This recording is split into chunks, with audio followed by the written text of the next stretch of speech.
One day he saw this picture, which was sent by one of his colleagues on 1st of May, and it's just a picture of a maize field, and the recording was transcribed as follows. This maize has been planted on terraces so as to prevent waterlogging. So when Mr. Shabani saw this picture, he realized that he was not doing it in the right way. He was not making the terraces. So he went back to his field, he planted the maize with the terraces, and almost 2 months later, he got his first successful maize yield. This is the picture that he took, and this is the recording that he did. This corn that I grow on terraces after getting advice from my college, I got advice on cultivating on terraces during the winter and not in summer as previously. This maize has begun to dry up and is ready to eat. So Mr. Shabani learned something because of the picture and the voice recording that one of his colleagues did. So this is the project in a nutshell. Really, it's about establishing a mutual learning environment for small-scale farmers in Tanzania, mediated by smartphones and a web page. So this is the logo, this is the description. Sauti ya Wakulima is a collaborative knowledge base created by farmers from the Chambezi region of the Bagamoyo district in Tanzania. They gather audiovisual evidence of their practices using smartphones and publish images and voice recordings today on the internet. So it's really about mutual learning. It's really about creating what I call a community memory, which is a system, a communication system that helps a community manage commons. To make a recording of these commons, which is in this case knowledge about how to grow crops, how to manage a farm. So they create a community memory, and this is in the context of a local climate change scenario. As we all know, climate change is a global phenomenon, but it has very specific and different effects globally. So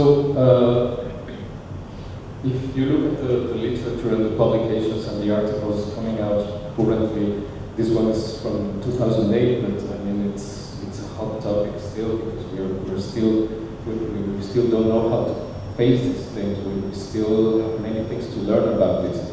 But one of the things that is clear is that information is one of the keys to climate change adaptation, and this is what farmers have to say.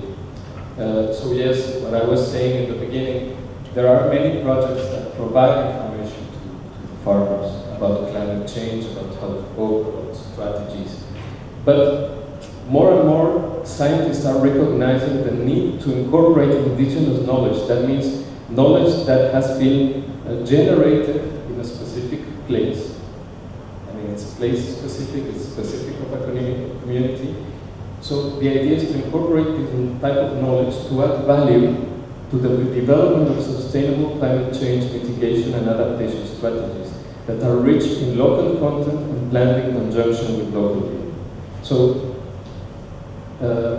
the transmission of knowledge, I think that's the way that we can see it in the context of this symposium, is that we can no longer think about scientists as being those who provide the expert advice and we have to follow what they say. We really need to think about a mutual collaboration and collaborative research in which everybody has something to offer. So, I mean, these are some of the pictures. Rather than showing you these pictures, I would invite you to go to the webpage and probably show it to you quite briefly. But this is basically the format. I mean, there is a picture and then there is a voice recording. So here, for example, we see one of the problems related to climate change. They have, one of the rainy seasons has disappeared. The rain patterns are changing greatly.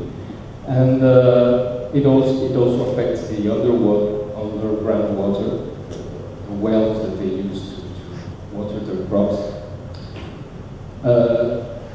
They also offer advice, and this is a very explicit scene in which farmers are offering their piece of advice, because they know, even if many of the farmers have not accessed the internet before, they understand that when they publish these images and sounds on the internet, everybody, at least potentially, can see and hear them. So one of the farmers interviewed these ladies, and he specifically asked, well, what do you advise your fellow farmers and the government in general with respect to climate change?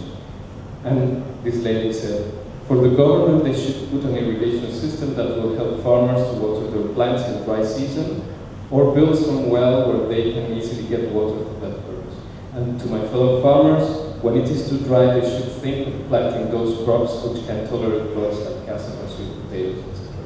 So, I mean, this is a small piece of advice, but as you see, some learning experiences can be triggered because of this mutual advice. So, I'm going to briefly show you the web page.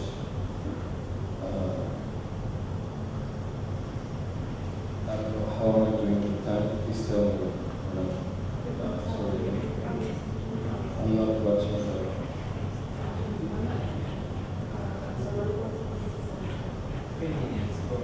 3 minutes. Okay. So I'm just going to briefly show you the website. Of course, you can check it at home. You can look more closely. These images are from yesterday. The web page is in Kiswahili and English. So maybe I'll switch to Kiswahili and you can learn some new words. And it's a web page in which you have all the images. This, as I said, this came in yesterday. And it's also a searchable page because, for example, you can type maize. Let's go to July, and well, yes, we have some maize here. We have the recording. Well, we don't have sound. And if you click on the image, because the smartphones are equipped with GPS modules, then you can also find exactly on the map where the picture was taken. So there are lots of levels of information that this page offers, but most of all, it's a very simple page which is viewed by farmers on a weekly basis, and they use the web page to reflect on what their colleagues have posted about. Well, here, for example, they are talking about a variety of maize that grows well in coastal regions.